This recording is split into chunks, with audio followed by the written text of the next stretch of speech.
quick introduction. Erin is a science teacher turned farmer. With a partnership of Squamish Can and School District 48, Erin teaches one block of locally developed course called Farm Studies a year, in addition to her science program at Howe Sound Secondary in Squamish, BC.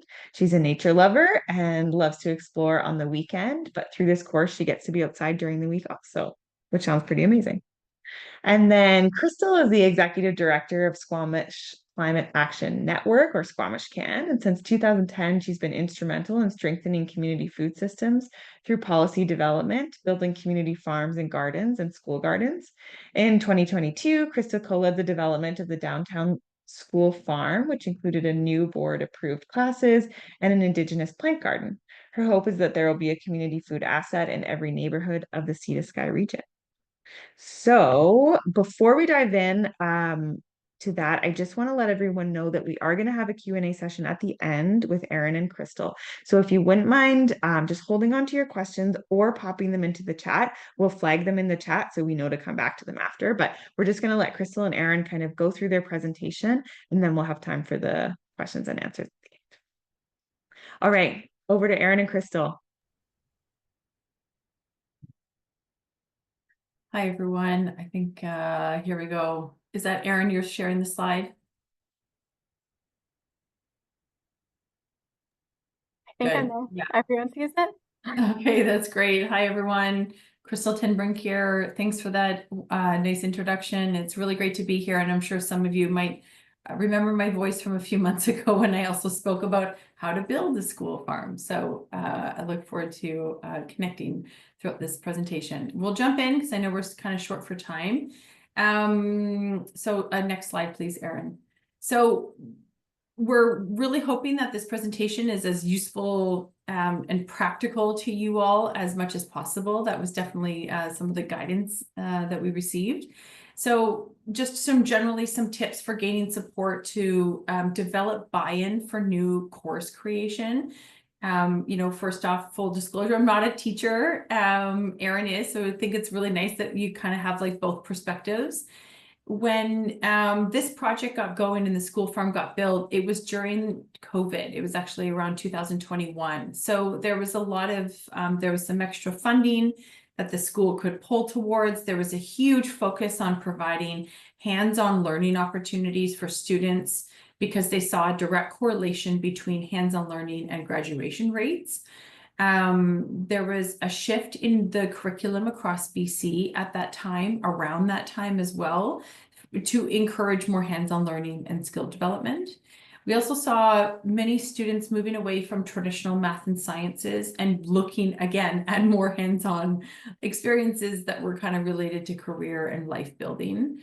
And then we also, part of this course creation and everything was about getting some committed funding to support the farmer to ensure that we could actually have a successful farm for the students to be learning on every day. And so just some sort of lessons learned. When the courses were created, there's two courses that was created. One is farm studies and one is food and agriculture leadership. Myself and the food studies teacher, the vice principal, and another colleague wrote the actual, a farmer, we wrote the actual curriculum and classes for the two different electives, one of which is the leadership class. And the vice principal was the one that took it to the board to get it approved, of which they were approved. And then she did her job, which is sort of preparing the schedule and things like that, allocating, which staff member was going to teach and things like that. So she kind of did her behind the scenes work. It actually would have been great to have her here today, but maybe next time.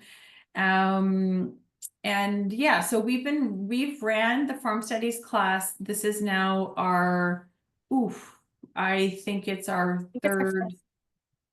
fifth time running it. Yeah, thanks, Erin.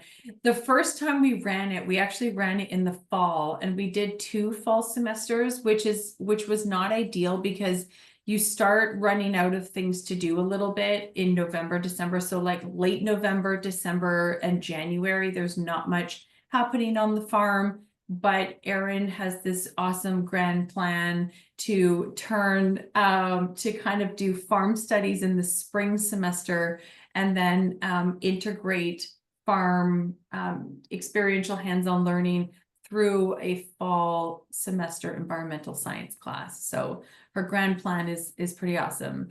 I think eventually we would really like to turn this class into an ADST, an applied design skills tech class. So because we find that students sometimes are like, oh, I only have 2 electives to choose in the next 2 years. I'm doing other things. So we would really love for it to be integrated either into an ADST or a science class. And I believe if you attended the webinar a few weeks ago, I believe they run it through one of their science classes, maybe earth science. Students currently, yeah, there's just a lot of restrictions with how many electives they have. And Erin, do you want to maybe speak a little bit about how did Erin get time to teach? Yeah, and so establish the class. Yeah. So I came in when I was hired as the farm studies teacher, and I ended up teaching courses during my semester of farm studies that I had already taught before. So that allowed for more of my prep time to be given to farm studies. We all know we don't have enough prep. And so I advocated for when I had my farms class, I had prep at the same time. So just so that I could spend some time actually developing curriculum and figuring out what I wanted to do, as well as meeting with Harriet on the farm, so that we could talk about what was happening. Because I was learning not only how to teach this course, but also how to be a farmer with no green thumb. We also just wanted to share with you who Harriet is, who's our school farm manager, and Erin and Harriet work really closely every day, every week to look at what needs done on the farm and then tying that into the curriculum each week. So yeah. Cool. All right, so one of the questions that we were asked to talk about is how do I teach seasonally? So these are some of my lessons and pictures. Actually, I say they're my lessons, but truthfully, they're Harriet's lessons because these are the on the farm lessons. As teachers, we're taught to like work with our big idea at the end and work backwards. But if you've spent any time in a farm situation, you can't do that. You, of course, have a goal of growing food, but when it comes down to it, things happen and change so quickly, you can't actually plan for it. So one of the big things I created with my course was I have big interconnected questions, such as what is a food system and where do we fit into it? What skills and experiences do farmers and food providers need in order to fulfill the needs of their community and be successful on the farm? And then what is involved in planning and maintaining an agricultural setting? So with those questions, I have created mini lessons, probably 2 to 3 day lessons that I get to pick and choose based on weather, based on what time of year it is. So when I was running my farm studies in the fall, I would pick very different first month of classes assignments than I would in the first month of second semester, which is February, because the farm wasn't at the same point in time. So that's just like really helpful when teaching seasonally. Other thing is I don't have units. They don't exist in farm studies. They can't exist. So I just have that flexibility to do what I need to do. An example of this is my macro and mesofauna lessons. So through trial and error, I learned that they are not out. These animals that live in the soil are not out in November. So probably not best to try and grab some soil from the farm and look at what animals live in it and try and build a food web off of that, because they're not there. They're sleeping, they're dead, they're hibernating, they're in their eggs. And I remember looking at it with my students and we found 2 bugs in like 7 pots of soil. So that was a learning lesson for me. And when I realized that it wasn't going to work traditionally anymore, and I had to kind of go for a different route. With the farm manager, she and I meet up weekly to bi-weekly now. It was a lot more common when we first started working together. to discuss what's happening, which is really helpful. And then also teaching seasonally, we have a large greenhouse. Krystle, correct me if I'm wrong, but I think it's 100 feet by like 50, 30. Yeah, 30 feet. Thank you. So quite large. So luckily for us, we can be outside in March. As soon as the sun's out, it's like 20 degrees in there. So it's really nice. So when it's raining, as it does in Squamish all the time, we get to be in the greenhouse and stay dry. All right. All right. Another thing we were asked to talk about was how to engage more of the school and community. So I am a math and science brain, thus all the equal signs on this page. So engagement equals buy-in, which equals support, which makes the farm run.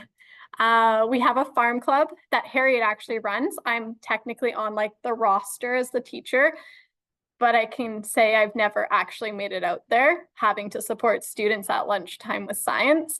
But the kids love it and she loves it. So she runs it weekly, seasonally with a really great group of students. We have our food and cafeteria program that buys back food. So if our chef's program, which is run through VCC, they need spinach or something and we're growing it on the farm, they can just come grab it from us, which is really great.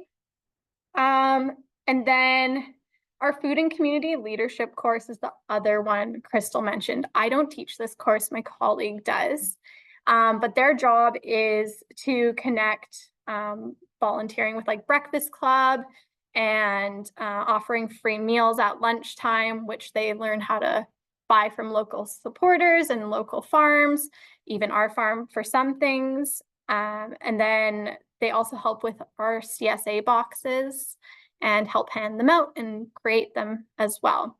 So that's our outside of the timetable course that they do, which is really lovely. This is one of my grand plans, as Krystle has mentioned. So our farm lesson book is mine and Jake, my colleague's grand plan for the farm.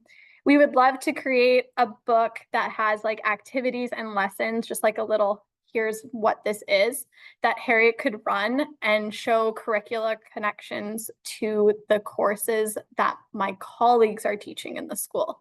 So we were lucky enough, and Krystle will talk about it more, to have an Indigenous plant garden. So being able to bring out the social studies classes and talk about the plants there and the medicinal plants, as well as the foods classes, just connecting to that, because we have a cultural teacher at our school who does this for Indigenous learnings and teachings and offerings. So we thought it would be a really cool thing to do for the farm, but that is a Pro-D development thing that I am currently exploring. It's in the exploration stage. Then we have our farm stand. The farm stand runs weekly from May to October. This has just grown in the last 3 years. It's incredible to see how many people come back every week. We're doing seedlings this year because it was something we were asked by the community to do through the farm stand, which is really lovely. And then finally, our volunteer opportunities. Now that people know it's there, Harriet has quite the crew of people that just show up and want to help make the farm continue to run and to continue to be there, which is incredible. All right. Okay. Integrating agriculture subjects in curriculum. All right. So this is my beautiful week plan. Here's the teacher in me coming out. So this is what I look at when I'm trying to figure out what to do. So this next week might look sunny on Monday and Tuesday, cloudy, and then rain the rest of the week. So I'll check in with Harriet and be like, hey, what's going on in your world? Can we make some of the days work this week? She's like, yeah, totally. Let's make some days work. I'm really good Tuesday, Thursday, Friday, anything work with you? I'm like, okay, yeah. My plan this week is to talk about seeds. She's like, great. So on Monday in the classroom, I'll do a lesson on parts of a seed, how seeds germinate. And then on Tuesday, we'll go to the farm and she'll try and incorporate that by talking about direct seeding versus indirect seeding, and we'll actually get to plant the seeds straight in the ground or in trays. And then complete tasks around the farm, just as extra bodies make very light work. Then on Wednesday in my class, we would do like a seed germination testing. So our seed library at our public library, we test the seeds every couple years to see how well they germinate, so people know how many they should plant in their garden. And then we send the report back to Harriet as well as the seed library, depends who we do it for that year. Thursday, we would do a seed dissection in my classroom, and then Friday we would be back on the farm and potentially learning how to start seeds, putting them in the greenhouse, or because it's raining, we might be thinning carrots and talking about why we should do that. It's kind of how my planning goes. Seems sporadic, but that's what you have to do when you're working on a farm with weather. I'm still talking? Okay. All right. So one of the things was trying to talk about connections to the farm and what courses could be connected to it. So I am not a food studies teacher. That is not my strength. My strength is in science. And I know that Tanya and is it Joe? I can't remember. Yeah, great. From Sardis, who we've worked closely with as well. They do a lot on environmental science. So I'm not going to talk about environmental science. You guys, if you've watched the YouTube webinar or were actually a part of it, you'll know how that runs. I wanted to connect to food studies. So depending on what type of teacher you are in high school. So I took these straight out of the curriculum documents from the BC government. You can give them a little read, but basically my first point, number one, you could teach through the lens of how a food system works. You could take time to participate in their own food system, and how the health of the food, affects the health of the society. So teaching just like different lessons on the farm that connect to that bigger goal. Number two, you could connect by teaching through the lens of being able to practice harvesting and actually growing the food. Because a lot of times in food studies, we use the food, but we don't actually take the time to grow it. So connecting the full circle, which also connects to the First Peoples principles of learning, which is great too. You could discuss how local farms might transport the food around. You could have students create a marketing campaign for food from farm or the seedlings. You could, for number three, you could teach through the lens of being able to grow your own food and how that helps with food security for yourself. If it was designing recipes, you could have the kids grow some food or walk out to Harriet and be like, Harriet, what's growing right now? What can we pick? And then have them design a recipe based on just that food that you went out and that was what was available. Culinary Arts 12, social, economic, and environmental effects of food procurement decisions. So yeah, just connecting that idea with environmental success and the social connections to your food while interacting with that place that you live and are a part of. Yeah, so those are my connections that just very briefly pulled out of the curriculum and thought, how could I teach this if I was in that position? Thanks, Erin. So just to expand a little bit more about our community integration. So the Squamish, we're in between two schools, a high school, there's an alternative school beside it, even a French school out back, and then on the south side, we have a really large Squamish elementary school and even a daycare nearby. So it's kind of crazy that there's like 5 organizations right around us, full of kids. And so beyond just all the passerbyers that we get, as Erin alluded to, we have lots of volunteers and great engagement with the school, but we also do a lot of engagement outside of the school. We do that mostly through the volunteers. We also have volunteers that sometimes co-teach on the elementary side as well. That sometimes might be a parent volunteer or just a really keen gardener or a master gardener. Master gardeners often have to keep up some volunteer hours to keep their certification. So it's been great to connect with some of those folks. There you may have a garden club in your community already, so nice to touch base with them.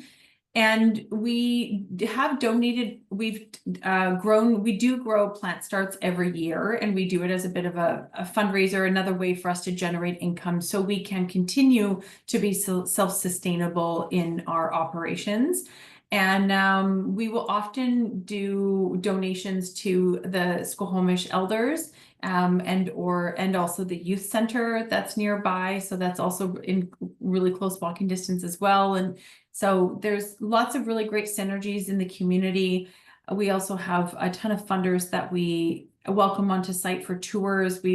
We're always saying we say yes to everything, which maybe we shouldn't, but we kind of do. We even we had another school come from Fort Fraser through a connection with Farm to School BC of another farm, and a bunch of their staff came. They might even be on this call today, I'm not sure, but it was so much fun, and we welcomed them for 2 hours just to really dive into the operations and the questions and helping them get set up with their farm. So if you're ever in town and you want to come visit, please do. We love visitors. Next slide.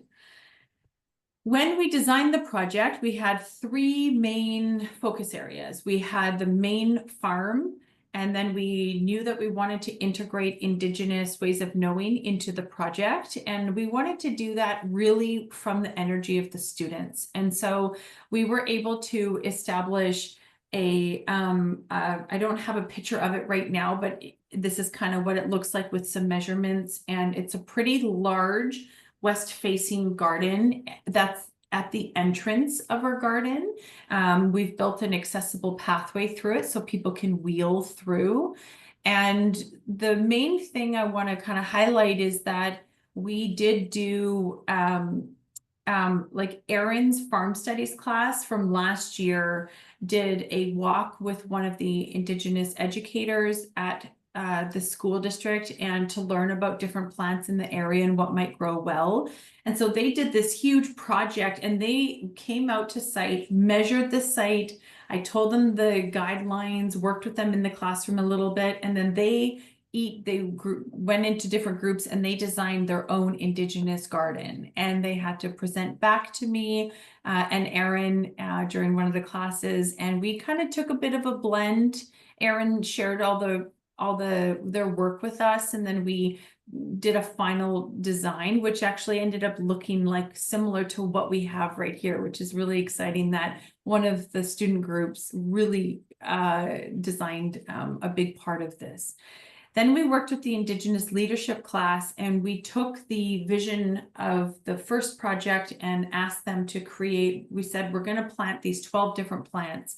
Could you please, using this information, design signs for us? And so they designed some signs for us, found the French speaking, the French language as well, and the Squamish name for the particular plant.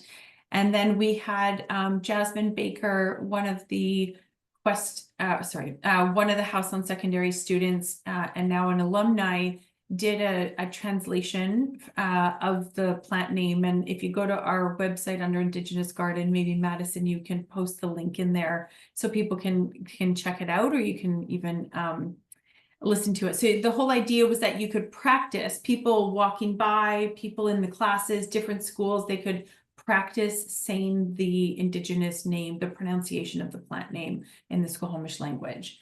And we're really excited to finally have a huge officially open up that garden space. So it's really nice how, yes, we have this fenced in internal space, but we also have these open spaces, and that was always part of the design. We're also we just broke ground on a Squamish elementary side as well. So they're going to have their own garden space.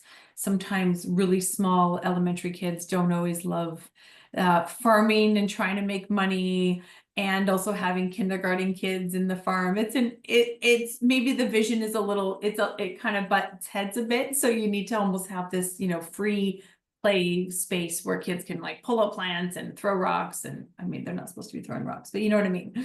And then Erin, do you want to maybe just briefly chat about your fail last year?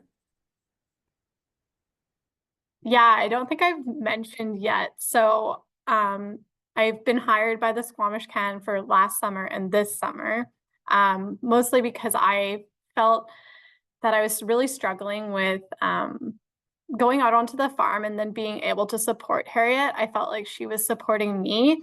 And I was like, I need to help her support these kids, but I don't understand what to do. I don't understand the tasks. So Squamish Can hired me for the previous summer and this upcoming summer, so I could learn the ins and outs of the farm.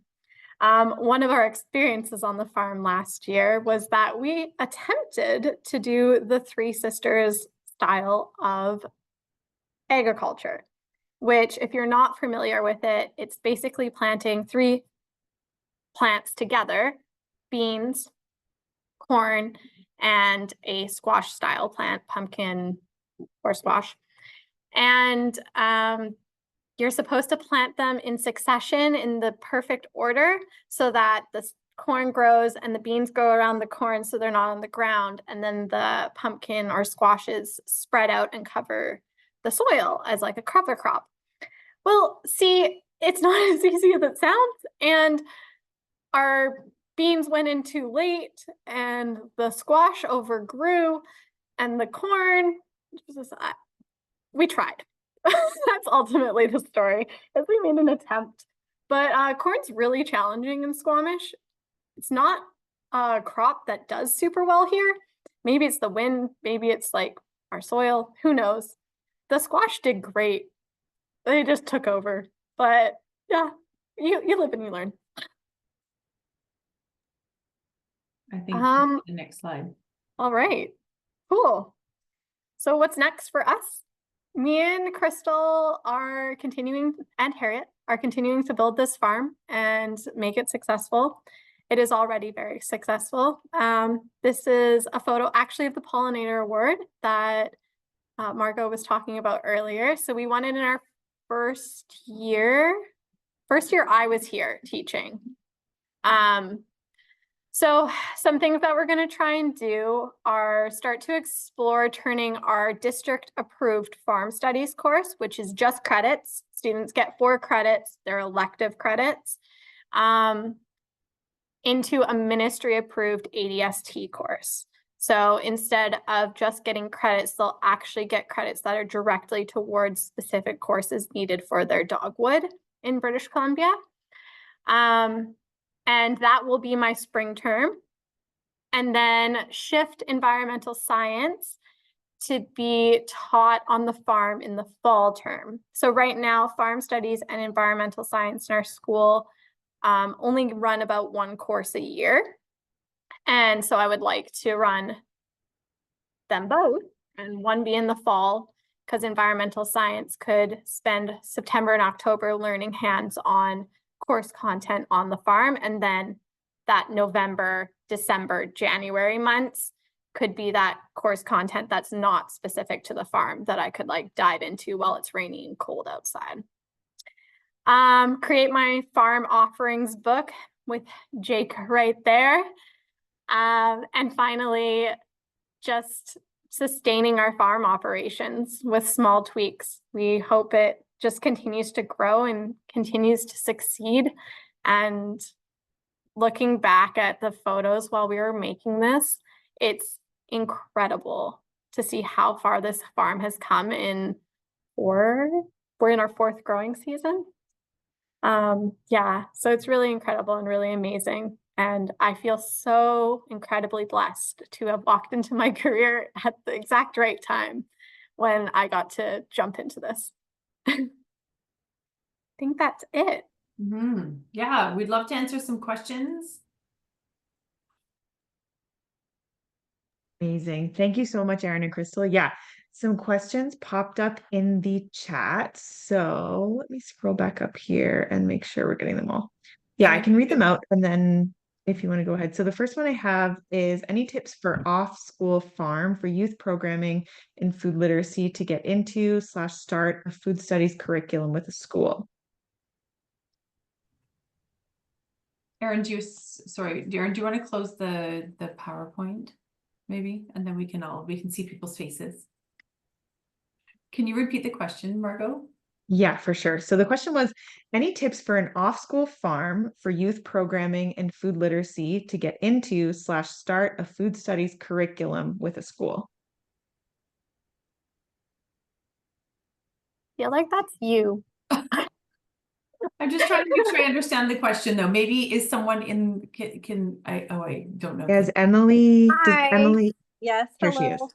Hi, sorry, I'll put my video on as well. Yeah, so we have a farm, a school, like a farm for providing food literacy programming where schools come to. So we're not based on a school. And usually they book individual field trips. Some come as kind of return classes, but maybe 2 or 3 times throughout like spring when schools are in session, for example. And I'm interested in doing a more regular program with the schools. So like with a certain class, maybe that's environmental studies or a foods course or something like that, where we could collaborate so they're coming more regularly. Yeah, I think there's a few models where that's already happening with Fresh Fruits in Vancouver, and also Lutet Farms, which is also the edible schoolyard in North Vancouver.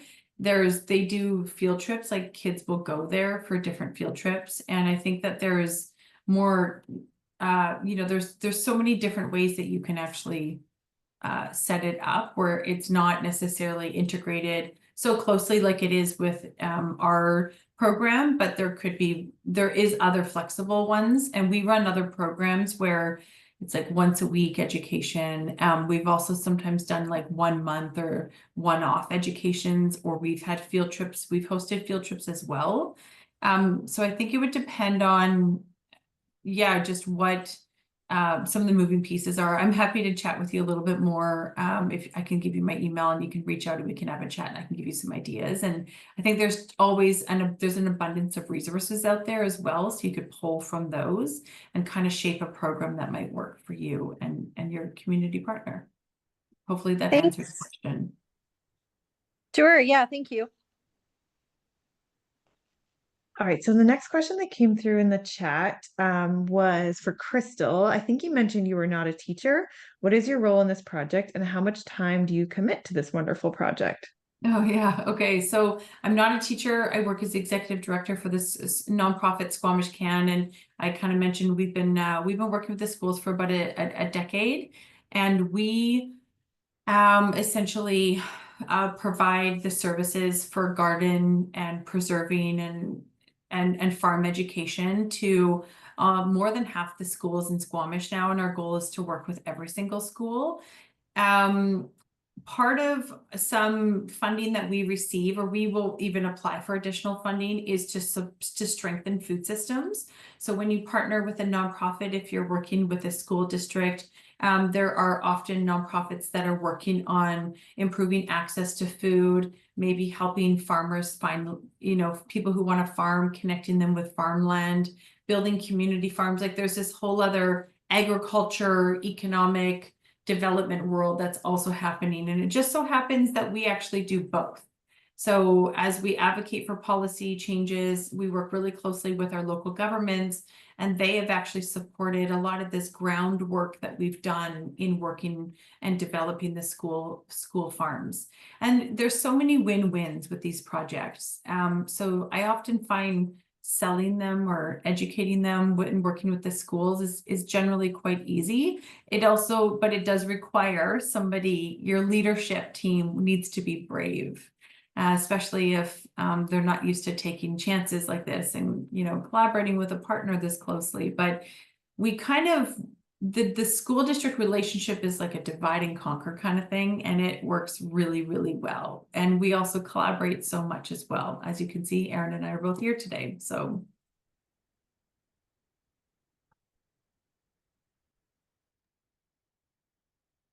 Awesome. Thanks, Krystle.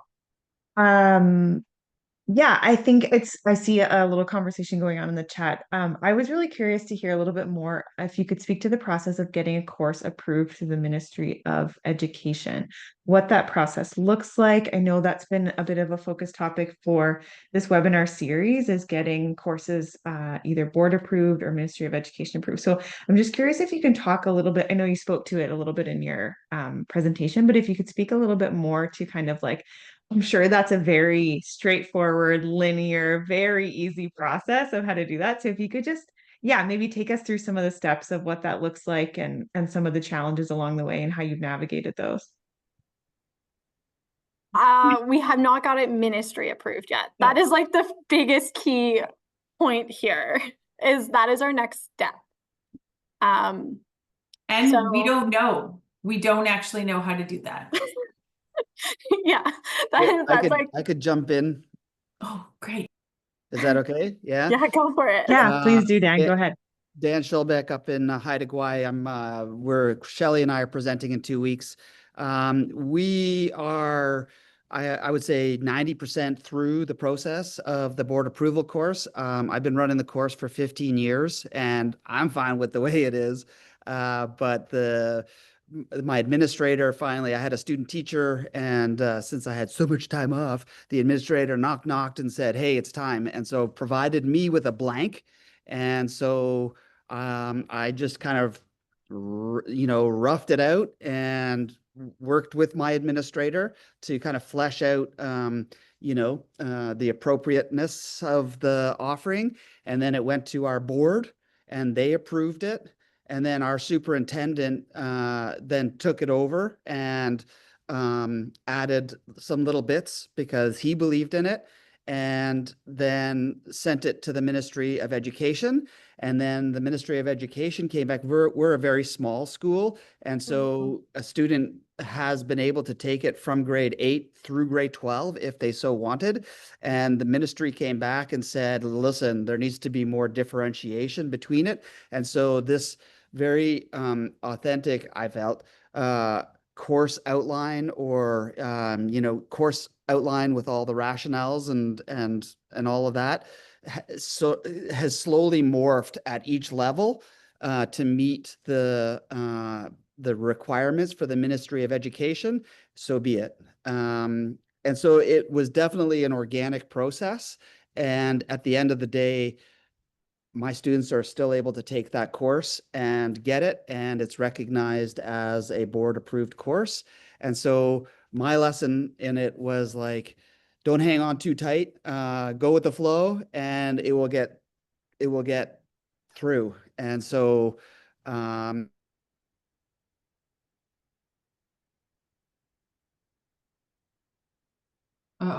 5 years, what's it going to mean? And yeah, I'm not sure about that, but don't hang on too tight and take the advice and let it go through. Danielle, can you confirm what is the class that you got ministry approval for, and just confirming that it was board and Ministry of Education approval? So we are 90% of the way through it. It's board approved. We are going to the ministry, and we did some changes.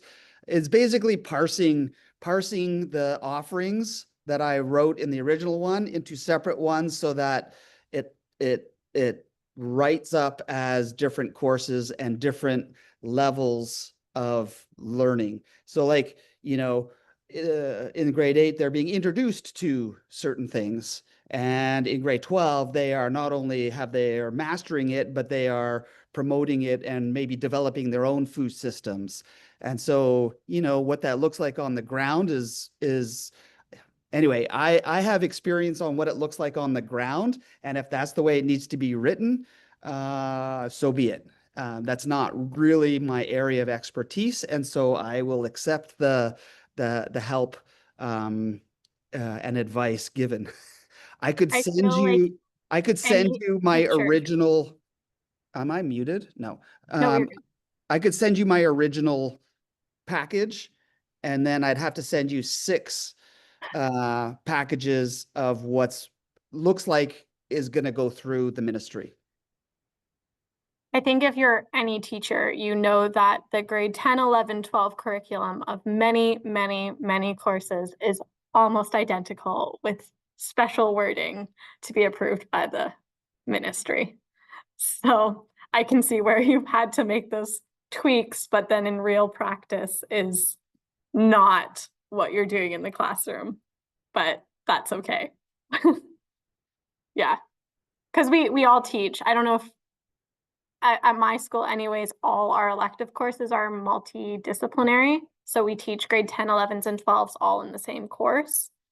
So we teach food studies 10, food studies 11, and food studies 12, 3 different curriculums in the same hour period. And I teach farm studies 10, farm studies 11, and farm studies 12 in the same period. So yeah.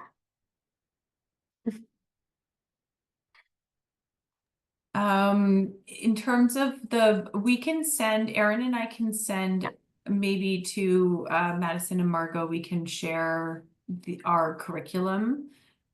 Just note that the name has changed for one of them, but we'll send that out with a note for what we've done that's been board approved for our 2 electives. Yeah. Maybe, Krystle, we might not even have to. Depends what Daniel's ministry approved course comes through as. He might have done the hard work for us. Yeah. Sweet. Are there any other questions, Margot? Not that I saw in the chat. Yeah, does anyone have any questions that they wanted to pass on to Erin or Krystle? Feel free to unmute yourself or type anything in the chat. Got a couple more I minutes. would just like to say thanks for being so inspiring.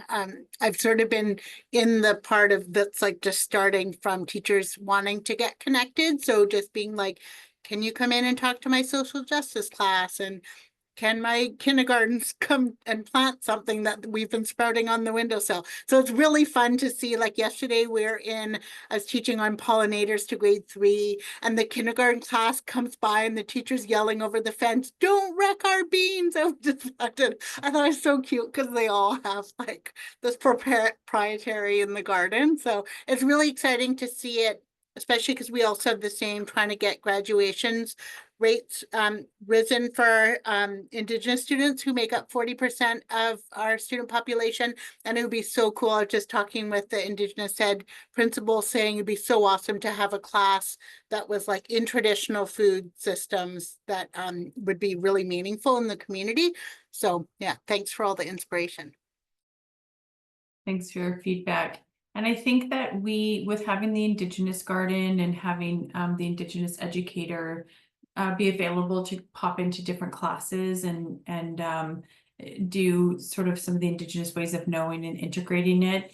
It's really nice to be able to have this physical space now that we can, as the plants grow, we can start to learn how to do some traditional harvesting, learn about traditional uses, but actually do the work. Instead of just sort of like learn about it, we get to actually do it. And the vision is that it would be integrated and inspired in some of the meals that were provided at the school. And as we sell food to the hospital as well, and the long-term care facility. And there's quite a lot of Indigenous elders there as well. So we'd love to also be able to use some of those foods as inspiration for some of the meals. Yeah, that's what our community wants.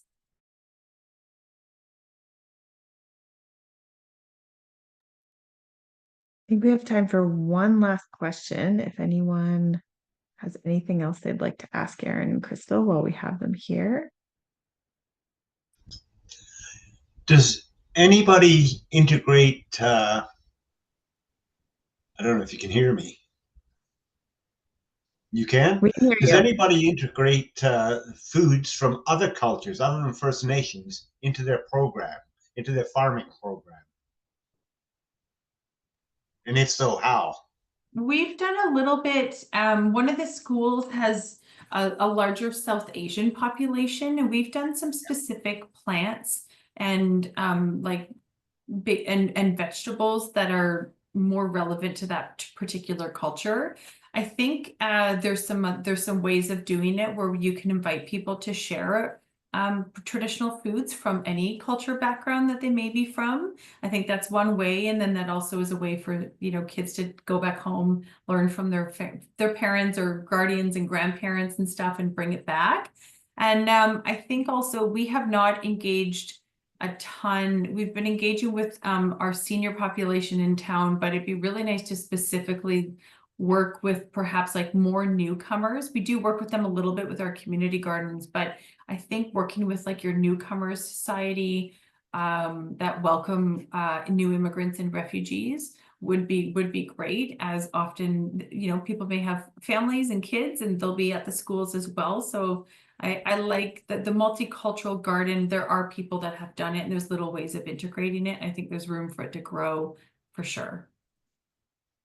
In our school as well, our food and community leadership course, they created a day when they did like a food culture fair. So basically they used some of the money from the Feeding Futures funding. So basically it was like free lunch for people, except they had people from different cultures sign up, and then they gave them money and gave them a space to make appetizers for the day.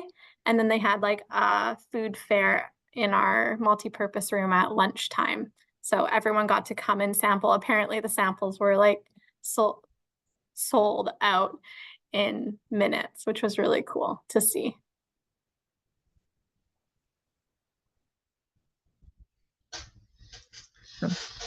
Thanks so much for sharing that. Okay, so we've got a couple minutes left. Before we hop off, I just want to remind everyone, I'm going to see if I can bring up my slides here one last time. Oh yes, thank you, Madison.